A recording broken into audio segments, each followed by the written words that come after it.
তো আপনারা যারা নতুন ফুল কিনছেন তারা হয়তো এই প্রবলেমটা ফেস করে থাকেন। অনেক সময় পাওয়ার বাটন চাপতে গেলে আপনাদের গুগল অ্যাসিস্ট্যান্ট বা গুগল অ্যাপসটি অন হয়ে যায়।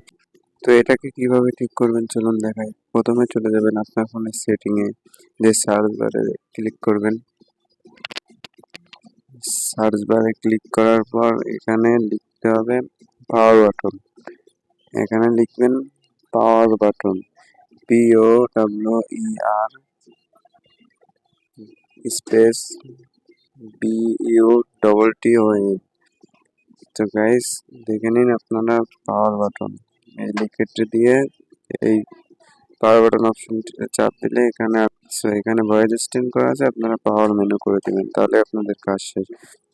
তো চ্যানেলে যারা যারা নতুন আসছেন তারা অবশ্যই সাবস্ক্রাইব করে রাখুন। ভিডিওটি ভালো লাগলে লাইক করুন, কমেন্ট শেয়ার করুন, যাতে আমরা পরবর্তী আপডেটে ভিডিও দিলে আপনাদের কাছে সবার আগে পৌঁছয়, তার জন্য অবশ্যই চ্যানেলটিকে সাবস্ক্রাইব করে রাখুন।